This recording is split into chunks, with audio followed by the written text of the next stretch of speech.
In this episode of the Choose Hard podcast, I'm going to break down the science of self-control, which is step one, what we call the self-formation process. This self-formation process is the transformation of one's self, physically, mentally, spiritually, financially, relationships, everything in life. And the first step in this journey is self-control, which leads to self-discipline, creates self-belief, and earns self-respect. But today we're going to start with self-control. I'm going to show you that it's not about being the smartest individual in the room. It's not about your genetics. It's not about your childhood. It's not about any of that. It's about what you choose to do today and every day going forward from now on that determines your level of self-control and how self-control actually creates a higher likelihood for success than any other variable known to man. Let's get into this episode of the Choose Hard podcast.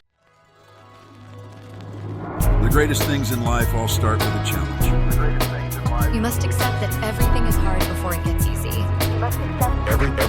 Everything you want in life begins with a hard path. Welcome to the Choose Hard podcast. I am your host, Cody McBroom. I am a father, husband, coach, entrepreneur, and my life's mission is to help individuals choose hard every day to create the best life possible. And that is step one in creating your best life possible. It's choosing hard. So let's build your body and develop your mind. And today we are going to do that through learning all about self-control. I'm excited for this podcast. I'm always excited for the podcast. I love podcasting. It's probably my favorite thing to do. Interviewing great minds, learning from people that I get to podcast with, and sharing the, really just like everything we've learned from coaching and what we've done with clients through this mic right here. So self-control to me, and the reason I'm excited about this topic is because it's kind of the catalyst for everything else. It really is. It's so much more important than anything else, in my opinion. I think that self-discipline is extremely important. I think self-discipline is extremely important, and it's also extremely hyped up. And so I don't want to take away from the importance of self-discipline. However, self-control is what helps you create and develop self-discipline. There's other factors that go into developing self-discipline, of course, but self-discipline is what everybody talks about. However, there's a lot of people that are sitting there wondering like, okay, I get it. I need self-discipline in order to be successful, in order to achieve my goals, so on and so forth. And that's great, but how do I create it, right? And a big part of that is what we call the locus of control, which is like your internal drive and motivation, what stems in your nervous system, in your brain, in your heart and soul of what I want to achieve in life. Like that is a big thing because that gives you a reason to be more disciplined, right? That allows you to lean on something outside of external motivation to keep pushing you forward. However, self-control is the action that actually develops a lot of the self-discipline as well as self-belief even, because the reality is self-control is your ability to resist temptation. It's your ability to not just say no to having some drinks, having pizza, having cake, having cookies, whatever it is that's trying to, let's say, throw you off your diet, or whatever temptation is trying to steer your eyes away from your marriage, or whatever temptation is trying to make you lazy when you know you have work to do. It's everything that, you're trying to avoid because it is bringing you down a path that is, different or veering the other way compared to your actual goal or outcome that you're after. Self-control is what allows you to eliminate or avoid that negative path, right? But it's also what allows you to portion size. It's what allows you to have a little bit. It's what allows you to create enjoyment. And like, if we think of flexible dieting, like flexible dieting is great, but if you have no self-control, it's never going to work. Because how are you supposed to be flexible enough to have a Oreo without eating all the Oreos? How are you supposed to have enough self-control to go out for ice cream and get just one topping instead of 5, or get one scoop instead of 3, or get it in a cup and eat it with a spoon instead of a cone, like a sugar cone, right? There's so many examples. What allows you to have one beer because you just want to go have a beer or have a drink or a glass of wine with your friends to connect? It creates this relaxing sensation. It allows you to relax and chill and just connect. And that's amazing. Loosen up. But what allows you to just have that one and get that benefit and connect on a deeper level compared to going all out and having 4 drinks or a shot before and going down the deep end of drinking, right? So the point is self-control is what allows us to do so much of that. And I think it's so important for us to develop this skill because it carries over into everyday life in so many ways, right? And so self-control is the first and most important trait and characteristic required for achieving success in any transformation you desire in your life. Self-control is the first step. It's why it's the first step in our self-formation process. This is what we realized we were taking clients through. It starts with self-control that helps you develop self-discipline, which both lead to an increased sense of self-belief. And when you have this higher level of self-belief, you begin to shift and start moving towards self-respect. And that is the earned respect you have for yourself, which is so important because that's what allows you to keep the results you achieve. Is respecting yourself enough to do what's required to maintain it. It's respecting yourself enough to fuel your body properly, respecting yourself enough to give yourself sleep, to give yourself a break, to also hold yourself to a higher standard so that you do work hard when you need to work hard and you push it when you need to push it, but you also pull back when you need to pull back, right? And I've talked about this self-formation process a lot on here because I truly think it's the most applicable and life-changing process anyone can really learn or be coached through, right? And it's why, like, in our coaching, we're so passionate about everything beyond just fitness and nutrition. Like, we help people lose fat. Like, our main thing is we help people lose fat, optimize their hormones and health so that they can feel better and look better. But we know for a fact that in that process, like, really what it is like, that's what we sell. That's what we give clients because that's what they want. And they do need it too.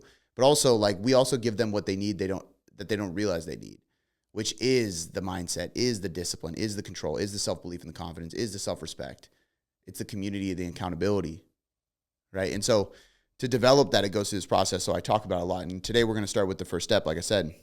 And I want to point out 3 quick bullet points as an intro before we get into the research, because I am going to break down, I think I have 4 research studies on different topics of things that they have investigated through scientific research. So this is going to be a research review. This is going to be a research-driven podcast. So it is literally the science of self-control, not just like what I think about self-control. This is literally what does science show regarding self-control and how can we optimize self-control in our life? How can we develop more self-control in our life? And apply it to other areas of our life, okay? So the first point I want to point out is this is a very, very interesting fact. These are 3 facts I'm going to give you to start out. The first one is that intelligence plays a massive role in academic success. We know that. But research has actually consistently shown that self-control is a more significant predictor of academic achievement and overall success in life. So individuals who go to college, have a master's, and look, for one, getting a master's or a PhD, that in itself requires a lot of self-control, self-discipline, self-belief, grit. Like, don't get me wrong. I'm not belittling going to college or getting a degree or anything. I have done a lot of schooling and credentials and certifications and all kinds of stuff. I believe in education. I believe in specific targeted education that is actually applicable to your goals. I think the topic of public and random general education is a whole mixed bag right now. But point being is that academic success does not translate to overall life success nearly as much as self-control, okay? So we need to understand. And the crazy part is that self-control was a bigger predictor of academic achievement than actual academic success was. Meaning, when kids are going through high school, for example, when kids are in their first couple years of college and they are going through school and they get great grades, that is less, if they're really smart, right? They're intelligent. That is less of a determination factor with regards to overall academic achievement and life success, meaning them getting a degree period after actually finishing college and maybe continuing and doing extra degrees, getting a master's or something. There's a bigger correlation to self-control than there is to actual intelligence, IQ, academic success. It's crazy. Point 1. Point 2, long-term studies tracking individuals from childhood to adulthood have demonstrated that early self-control has a profound and lasting impact on various aspects of life, including health, wealth, and social success. They have done countless research studies showing, and these are long-term studies, meaning they start the study when somebody is a child and they follow up and do another study with that individual as a follow-up study when they are an adult.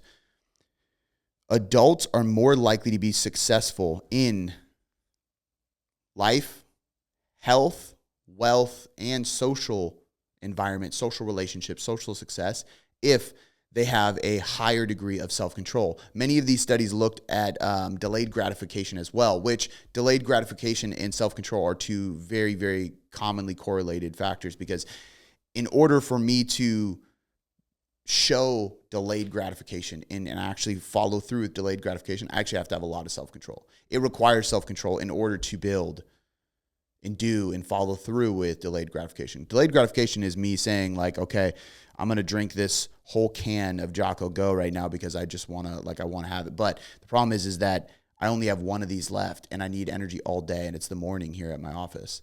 So I'm going to drink just a little bit, and then I'm going to set a timer. I'm going to wait, and then I'm going to have a little bit more, right? But it tastes really good when I start drinking it, and it really is. This iced tea lemonade is phenomenal. Delayed gratification is like, I'm going to let this last throughout the day, right? Delayed gratification is when somebody puts $1,000 on the counter and says, hey, you can take this right now, or don't touch it for 2 years and I'll come back and give you 10,000, right? And the person that can say, okay, I'll wait 10 years or 2 years for 10,000, but I'm also going to leave that 1,000 there. And this is the crazy part. This is where self-control, because they do this with kids, right? They have the studies where they put the cookie, they put a cookie on the table and go, hey, I'm going to leave this here. They've done the marshmallow one too. I'm going to leave this cookie right in front of you, and I'm going to come back in a little bit, and I'm going to give you 2 cookies if you just don't touch it.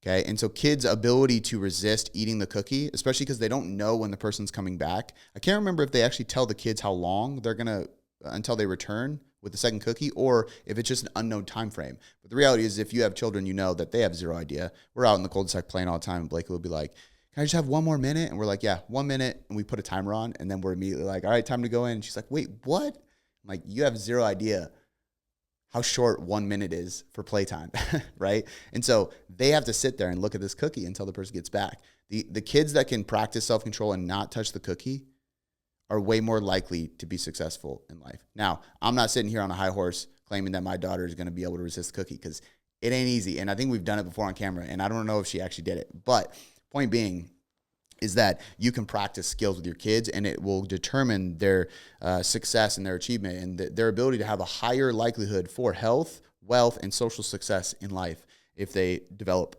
self-control at a young age. And the last fact is the benefits of self-control practice can extend beyond the specific tasks practiced and improved overall self-control across different domains. So they actually have research showing that self-control is transferable. And I'm going to show you how all these things break down. I'm going to show you some of these research studies. But the point I want to make is that even if you're listening to this podcast and you're like, well, I don't really have a weight loss goal, I don't care about losing weight, or I'm in maintenance, whatever, that's okay. These skills transfer. And it's also a really good, hopeful, it should provide a lot of empowerment for people, right? And it can provide this empowerment for people, because if you are struggling to lose weight because you feel like you don't have self-control, you feel like that is like your weak point, right? Now what you can do is actually look at different domains of your life and go, okay, where am I successful? We're all successful in certain areas. We've all accomplished achievements in certain areas. Maybe it was academics. Maybe it was finances. Maybe it was relationships. Maybe it was marriage. Maybe it was parenting. Maybe it was organizing group events for your church or for the school or PTA or something. Well, you can dig into these different areas, and I promise you'll be able to find different areas where you displayed self-control as well as self-discipline. And then you can see that and go, okay, so I do have self-control. I just haven't figured out how to transfer it over here. And that's kind of what I'm going to show you how to do today by these little small habits and steps, so that you can take the self-control that I know is inside of you and that you will soon learn is inside of you, and you can use it and display it in these other areas of life. Okay. So key points today that you are going to learn and you need to know. Number one, self-control is not just mental, it's physical and environmental as well. So it's not just in your mind. Self-control goes beyond, and I'm not just talking about practicing. Yes, practicing self-control requires mental, environmental, spiritual, physical, all kinds of stuff. But self-control is not just a mental thing. You can be weak in certain areas of your mindset and still display self-control. It's not just a matter of you got to be this insane, self-disciplined, motivated, strong-willed, minded person in order to display self-control. It's not just mental, it's physical and it's environmental. In fact, the physical and environmental aspects actually help you build and develop the mental self-control far more than anything else. Number 2, you don't run out of willpower unless you believe you do. So it is not a gas tank, right? This is a very common belief, and there's been some studies in the past that have kind of alluded to it maybe being one of these things, but it's not that simple, because as soon as we factor in this placebo effect, essentially, where we can convince people that it's not, it goes away. So if you decide that you only have so much willpower and self-control, then that will be true. But if you decide to lean on what research actually shows, and it's that self-control is not a gas tank that you just run out of, it's a trait that you possess as a human, then you will have an unlimited supply of self-control and willpower, and you will be able to continue moving forward towards your goals. And then number 3, the better you are at valuing the long-term reward, the better you'll be at controlling yourself in the short term. And this just means having a clear vision of where you want to go. One of the best ways to display self-control in your life, especially with, I would say parenting especially, but parenting, relationships, employment, so your employer, your employee, your clients, coaching, everything like that, right? This conversation, this communication realm, the best way to improve your ability to display self-control in those scenarios. And what I mean by self-control is not losing your shit on people when things don't go your way, essentially, is to understand your long-term goal. If you get in an argument or you are having a disagreement with your spouse, stop yourself before you respond. Do not react, just respond. Now, this doesn't mean I'm perfect. Nobody's perfect. But when we think about self-control in relationships, this is one of the most powerful things about self-control inside of relationships. And it's that if I can stop myself before I react, give myself just enough time to reconsider what I'm about to say through the lens of what I want most and what I want long-term with this individual, I will be able to respond in alignment to that overall goal and mission that I am after with my spouse. So instead of reacting to an argument or letting it linger because my ego won't allow me to apologize, I can put the frame and the lens in front of me that says, you know what I want most, not what I want now, this is delayed gratification, what I want most is a happy marriage, a happy family, to be role models for my daughter. I want to be in love. I want to be attracted. I want to be attractive. I want to be connected. Okay, is me reacting and getting mad going to accomplish that? No. Okay, maybe I'm still not in the wrong and my ego doesn't want me to apologize, but would I be more likely to end up at my ultimate goal and outcome of life with this individual if I stop, I don't care about winning this argument, and I apologize for my part in this argument? The answer is yes, I will be more likely. In fact, you'll probably be more likely to get an apology back if you do that too. And that's not what it's about. It's about leading to the goal. But you can do this in any scenario. I'm about to have my second serving of this treat, but I'm going to give myself just enough time, 5, 10, 15 seconds maybe, literally less than a minute, to just think, what is my ultimate goal? Does this align with my ultimate goal? How long will this taste, this feeling, this temptation, how long will this reward sensation actually last? Very shortly. What will I remember about today and about this situation? I will remember not following through with what I said, which was I'm going to manage my food better. I'm going to be mindful. I'm not going to overeat. Am I going to remember how great that treat was and how it tasted? Or am I going to remember the fact that I said I wasn't going to do this and I did it anyway? I'm going to remember that part, the latter. And it's going to feel bad. But this lens can only be there. This frame of mind can only happen in these situations that you have to display self-control in if you can actually understand what you're after long-term. So you have to create that long-term vision and that clarity around what you want your life to be, what the ultimate goal and mission is, okay? So that is the first little bit. And hopefully by now you just understand how important self-control is, okay? I really wanted to provide some context in the beginning of this podcast just so you can fully understand the crucial nature of self-control before we get into the science. Okay, so the research segment is next. This is where I'm going to dive into some of the research, okay? And I'm going to kind of go through these quickly and just share my thoughts on them. But I have a handful of studies here. The first study is called Self-Control is Influenced by Your Environment, not just your brain. So, the study, that's what it's about. The study is called Breaking Beyond, for anybody who wants to look this up, if I got any fellow geeks with me. Breaking Beyond the Borders of the Brain, Self-Control as a Situated Phenomenon. So really what this study is showing is that self-control is influenced by your environment, not just your brain. So you can have the hardwire up here. You can be wired for self-control, but your environment is still going to negatively impact. So the person who you think has the most self-control and self-discipline can get thrown into an environment they're not comfortable in, an environment that is not conducive to their goals and that challenges their self-control, an environment that's out of their control, an environment that they are, again, uncomfortable in and just not used to, right? It's unknown to them. That is going to influence their self-control dramatically, and it kind of brings them back to square one. So if you have an individual who has more self-control than you, but you have an environment that you are more comfortable in, now we're on equal playing field, essentially, right? And so knowing this is just power, because knowledge is power in the sense that if I know this, it means that I should probably control my environment so that I can have more self-control, right? So the goal of this study that the researchers had was to prove that self-control isn't just about willpower. It's also shaped by physical and social surroundings. How they did this is they reviewed studies showing how things like muscle tension, calm environments, and trust in others impact our ability to control our impulses. And here's what the findings were. Number one, clenching your muscles can increase willpower in the moment, which is kind of funny, but it's cool because it means that physically, like there's this really powerful muscle to mind and brain to body connection, right? And so this is why I think it's so important to understand that it's just so much more than your physical nature. It's so much more than your psychological nature. It's everything, right? But in the moment, and this is why it's funny, because imagine, I want you to imagine yourself, or maybe you imagine me if that makes it more funny, especially if you're watching this, and there is a treat in front of me that I want. And I'm like, I know I shouldn't have that. And so I just start squeezing my muscles and I'm flexing as hard as I can. That is going to help you. I don't know if I would recommend it. I mean, that might, like, I'm imagining myself like with my daughter at like a kid's event, like a kid's birthday, and there's cake, and I'm like just flexing as hard as I can looking at the cake. Probably going to embarrass my daughter and look like a psychopath.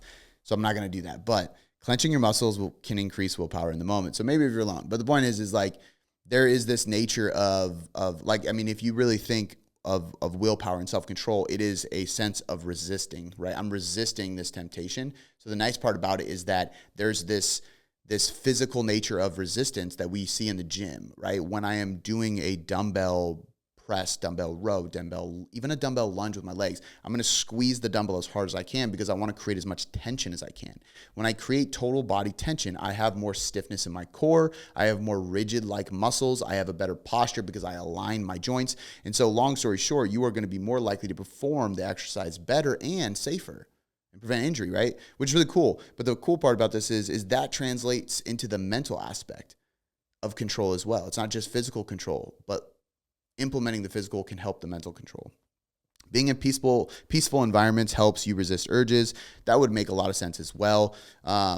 Basically, if this environment is less chaotic, it creates less anxiety, less stress, I'm probably going to be more likely to stay aligned with my goals and display willpower and self-control. And then being around supportive people makes it easier to stay disciplined.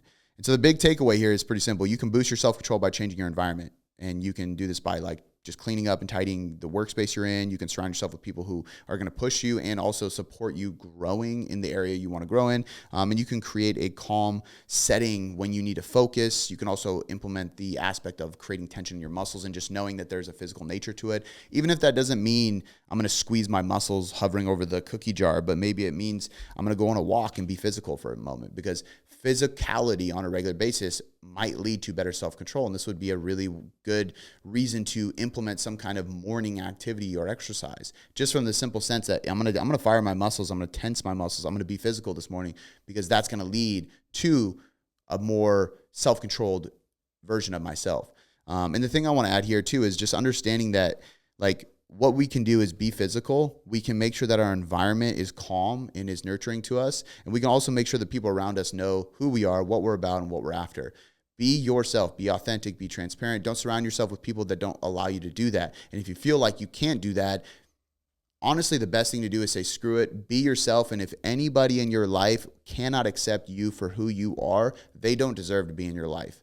As blunt as that may seem, that is the honest truth. I have done this in my life more than once, and for a prolonged period of time, not being my full transparent self out of fear that others wouldn't like me, out of fear that others would feel overwhelmed or I don't think intimidated is the right word, but I come off intense at times, but I'm very, very passionate, very intense person in a positive way. I also am very, very honest and blunt. So sometimes I can say things that are on my mind and people don't like it, and it's not to offend. It's just that I just say what's on my mind. And I held that back, and it actually depressed me. It literally can make you feel so depressed because you are hiding who you are. And when you hide who you are, you feel as though you are not worthy. And that's a really, really shitty feeling. So what I want you to take away from this is that if you have people around you and they don't know that you're after weight loss, they don't know that you're trying to start your own business, they don't know that you are trying to approach these new goals that you have, tell them, be honest, be real, be yourself, and don't be apologetic about it. Be unapologetically your authentic self, and make sure that you have people in your circle and around you who support that. Because if they don't, you're not going to feel worthy. You're not going to feel good. And you're not going to be able to display self-control. You're going to cave in the moments where you have to display self-control, but you're around people who you don't want to display that self-control with because you're uncomfortable, which is crazy because the only thing that's stopping you from doing so is because they don't know what you're chasing. And if you told them, they would probably support it 99% of the time. And if they don't deserve to be your friend.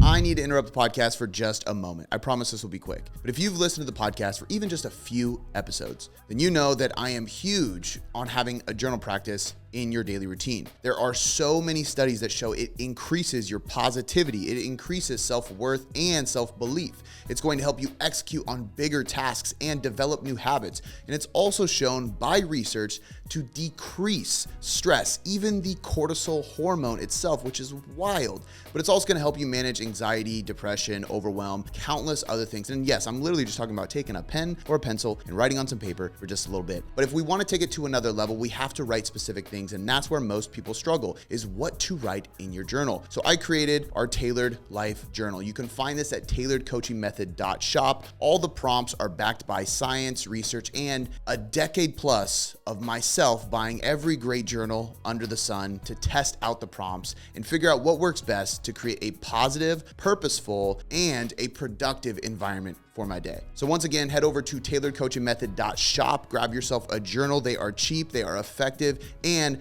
they look really cool too, leather bound and everything. So go check them out, grab a journal. It's gonna make your life so much better, I promise. Now, let's get back to the podcast. Number 2, study 2, ego depletion is what this one is about. So really just trying to figure out, does your willpower run out like a gas tank? And the study was called Ego Depletion and the Strength Model of Self-Control, a meta-analysis. So they looked at a lot of different studies, 198 to be exact. The goal was to test the theory that using self-control drains your ability to use it again soon after.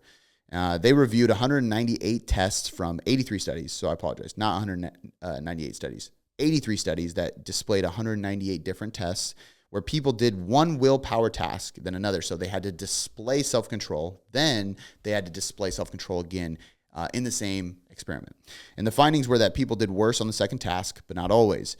And then the second finding was that fatigue, motivation, and beliefs about willpower affected the results. So the takeaway is pretty simple. Self-control can feel depleted, but it's not permanently limited. Your beliefs, motivation, environment matter more than anything else. And so what that means is that if you're in a stressful situation and you're displaying self-control, and then you have to display it again in that same stressful situation, it might feel harder each time you have to display the self-control, but it's not a tank. Meaning, let's say the easiest way to think of this is you're in traffic and traffic is terrible and you can't see ahead of you. You have no idea how much traffic there is.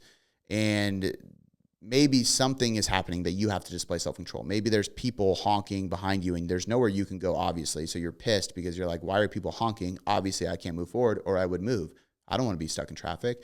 And then the person that is in your car with you ends up saying, you know what, we're going to be here for a while. I'm going to bust out some snacks. So they pull out their cooler and they got some like really good baked goods. You can smell it and you want it so bad, but you're on a diet.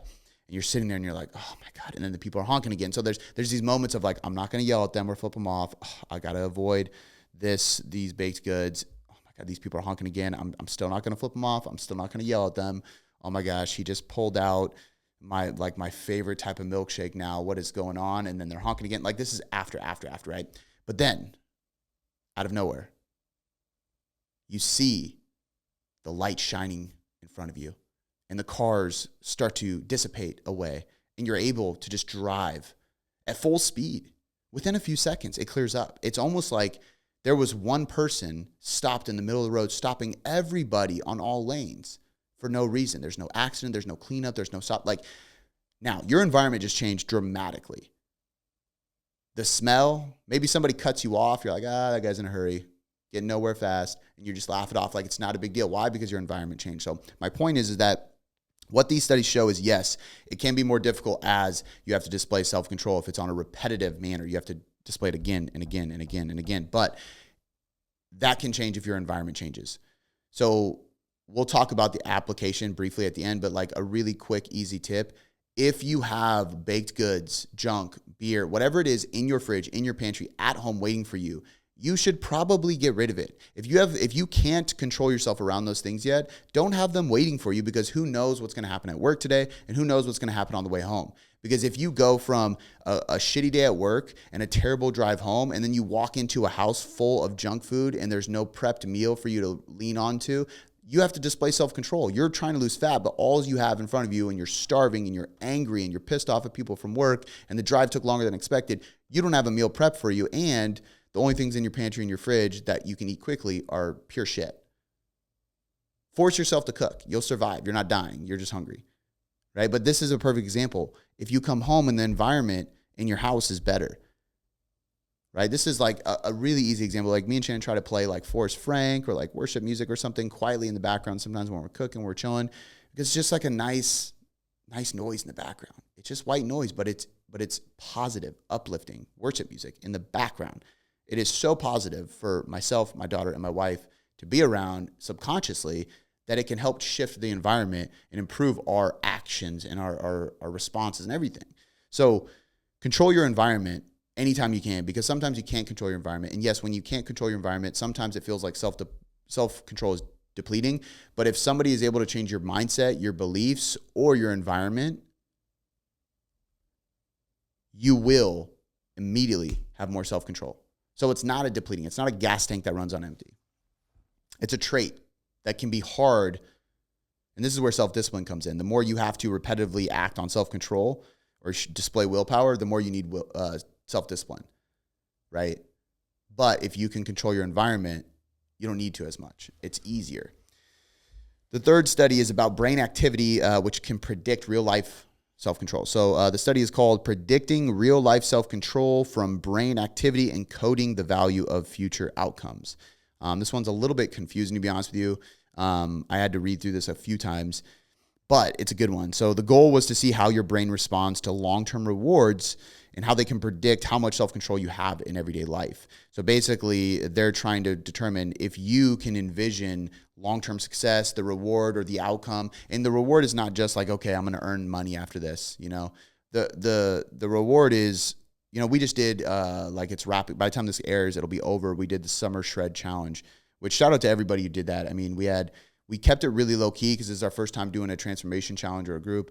We had about 50 people in there. And I mean, somebody lost, I think this is the last week. I think he might hit 50 pounds, 50, in 8 weeks. It was wild. I mean, multiple people. Jessica dropped over, I talked to her a couple weeks ago and she dropped 15 already. I know Brianna dropped 11 last time I talked to her, so I know it's more than that. Oh gosh, who else? I just had another conversation. Kelly dropped 9. I mean, there's a lot of people that are crushing it. Brian finished his weight loss journey. He lost like 30 pounds and then he jumped in the challenge and lost a bit more to complete the journey. But Ben lost a good amount of weight. Now he's looking to build up. Like, I mean, it's crazy how many people did so well. It's amazing. So anyway, the winner gets $1,500 cash, right? And so this is to say like, okay, I can see that reward at the end. So that money is a factor. I can see the reward of if I do this transformation, not only is my life going to be better, I'm going to accomplish my goals, but damn, I'm going to win $1,500 cash. What am I going to do with that $1,500? That's going to give me a reward that I can see, a long-term outcome that I can see that I really want, that is going to motivate me more. And, you know, they're looking at in this study, will that allow me to have more self-control because I know that's coming? Same thing with like, but a reward doesn't have to be money. A reward can be the feeling. And this is why you have to dig deep into your goals, right? So if I know that I'm going to lose 30, 40 pounds in this journey, what will life be like in 30, 40 pounds? I'm going to think of like next time I fly on a plane when I'm 30 to 40 pounds lighter. Next time I drive to an hour-long commute. Next time I have to run around with my daughter or walk my dog or go on a hike with friends, or next time I visit my family who live out of state and I haven't seen them in a while. Like, what is that going to be like? Every situation that you think of is going to create this dopamine response, this reward sensation of, wow, life is going to be so much better when I'm leaner. Life is going to be so much better when I get in shape and I feel healthy and I have more energy and I feel better. Right? So that is a reward. It's not money, but that is a tangible thing that like I can't wait to have that outcome in my life. And if I can visualize that long term, I'm going to be potentially, that's what the study's looking at, more likely, and the answer is you will, to achieve it and to display self-control to get there. This is why long-term visualization when we're thinking about goals is so important. So what they did is they took people and they had them do a decision-making task in what's called an fMRI machine, then tracked their daily habits via phone surveys. And the findings were that those with stronger brain signals when thinking about future rewards, like long-term goals, showed more discipline in real life. And so the way that the brain signals in this study will be stronger. They'll get a better reading of these strong brain signals, just so you know, is if they get more specific with the long-term goals. So it said, when it says those with stronger brain signals when thinking about future rewards like long-term goals showed more discipline in real life, it's meaning that those who were more clearly able to visualize the future reward and achievement and success that they will have had larger brain signals and waves in this machine, and those individuals ended up in the study being more likely to display discipline in real life. And so the takeaway is that your ability to imagine and value the future helps you stay on track. And practicing visualization, long-term success, practicing visualizing long-term success to strengthen the skill is extremely important. So main takeaway is really simple. The more clear you can get on your future, the better. And this goes back to even what I said. Put that frame or that lens in front of you when you're in an argument or when you're trying to make a good decision, right? Like put that frame in front of you. You can stop and go, what do I want most in life? What do I want most with this individual? What do I want most out of my business? What do I want most out of my fat loss journey? How do I act in accordance with that? If you have a more clear vision of what you want in your relationship, what you want with your business, what you want with your life, what you want with your fat loss goals, the more likely it is that you will display self-control and discipline along the way to get to that goal. Okay. And the fourth and final study that I figured that would be important is about sleep. And the study is called Sleep Deprivation Promotes Habitual Control Over a Goal or Goal-Directed Behavior. So they're looking at sleep deprivation and how it can promote habitual control, self-control, essentially. So the goal was to investigate whether lack of sleep causes individuals to rely more on impulse-driven habits rather than conscious, goal-oriented decisions. So the methods were participants were basically subjected to sleep deprivation. They forced them to be deprived of sleep. Then they completed tasks evaluating your ability to choose between habitual versus goal-directed action. So pretty simple, like let's make these people lack a ton of sleep. They're sleep deprived. And now we go, okay, what is your goal? Weight loss. Okay. What have you been doing up to this point that has got you to a place where you want to lose weight? I've been eating like crap. This is just a simplified version. Okay. Choice 1, eat the healthy food. Choice 2, eat the food that you enjoy. The healthy food is something that you don't know if it tastes good because it's not your normal. The unhealthy food is something you eat all the time. It's fast food, and this is why you're overweight. Your goal is to lose weight. Your comfort is fast food. Okay? Goal-oriented is healthy food towards your goal of weight loss, and fast food is the habitual, impulse-driven habit that you've been doing that got you to the point that you're at now. And what they did with these subjects is they basically sleep deprived them and then said, okay, now choose. Right? And so the findings were that the sleep-deprived participants were significantly more likely to revert to habitual behaviors and less likely to use deliberate goal-driven control. So the conclusion is pretty simple. Without adequate sleep, self-control weakens and decision-making shifts towards autonomic, habitual responses, making it harder to resist temptations or make thoughtful choices. So plain and simple, the likelihood that you're going to display self-control, have good discipline, and make the right decisions that are oriented towards your goals in life, no matter what that is, we're talking relationships, success, business, fitness, anything, is very unlikely. If you are sleep deprived, you're probably not going to choose the right things. Plain and simple. So we got to prioritize sleep.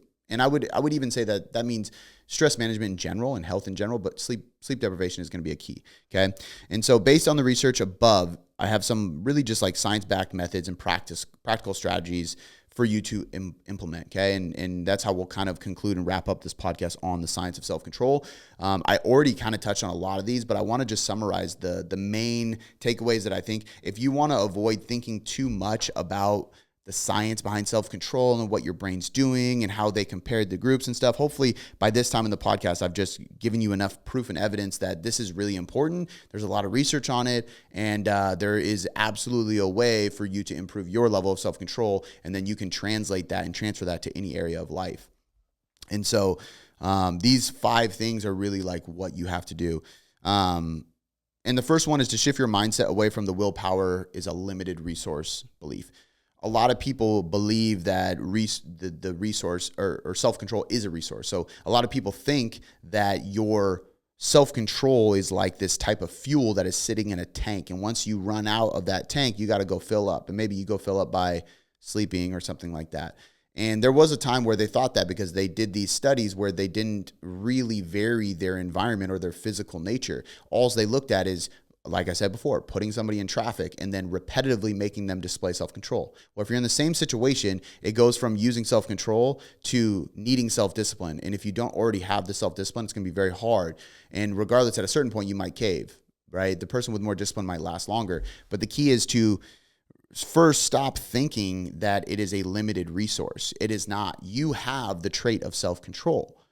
It is a matter of being able to display it as often as you can. And the best way to make sure you can do that as often as you can is changing your environment, which I'm going to get to in a sec. But the biggest and the first thing is just changing your belief, because the reality is the placebo effect kind of conquers everything, honestly. What you think will happen, plain and simple.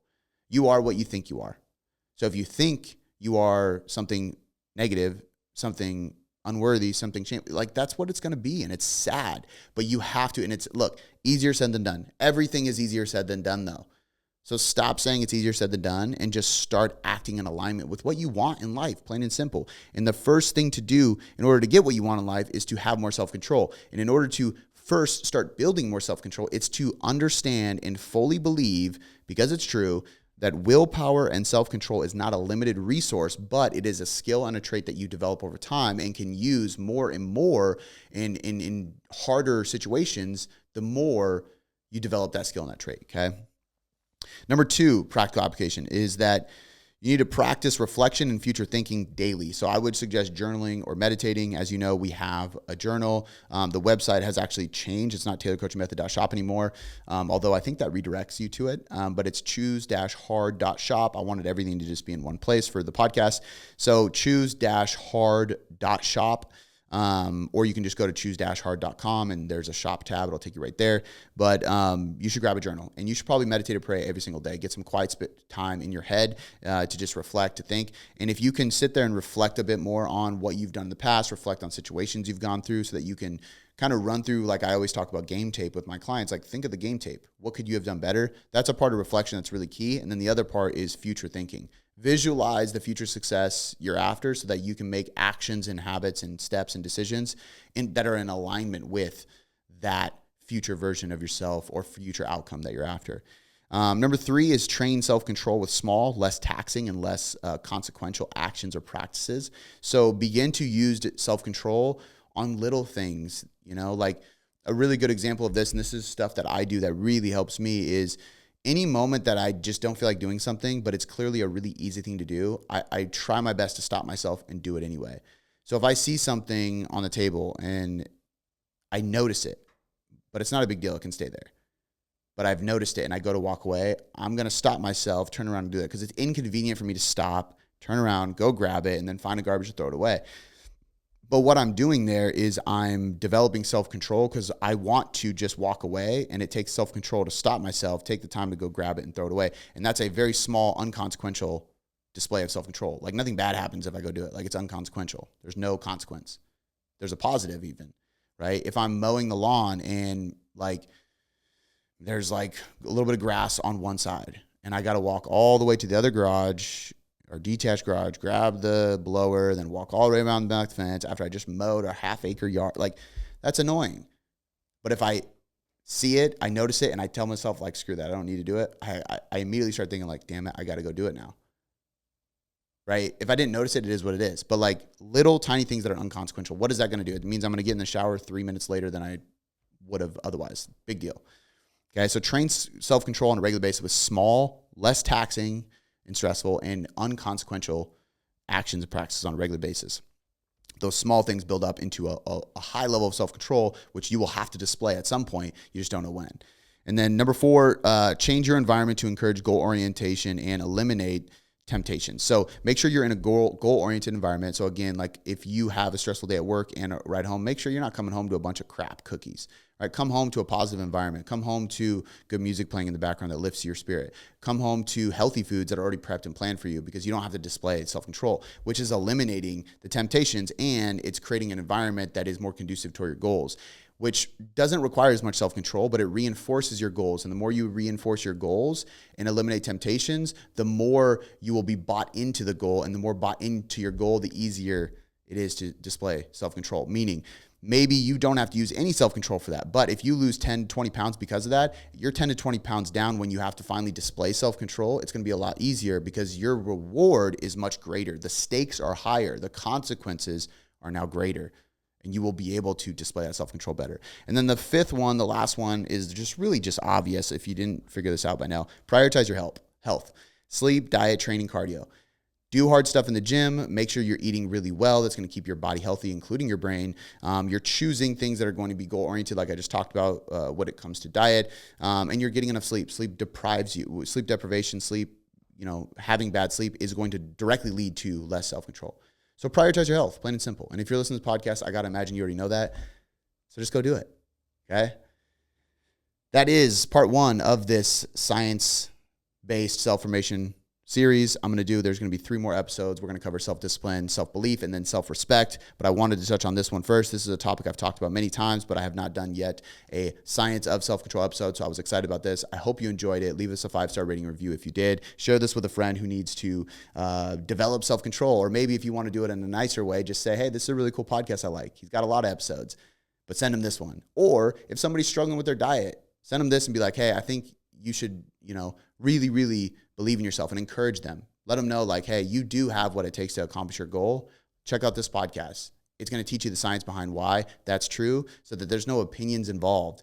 You can remove the judgment, remove the opinions, remove the ego, and just look at the science, which I just laid down, that shows you can do this if you set your mind to it and you decide that you're going to be an individual who has a lot of self-control.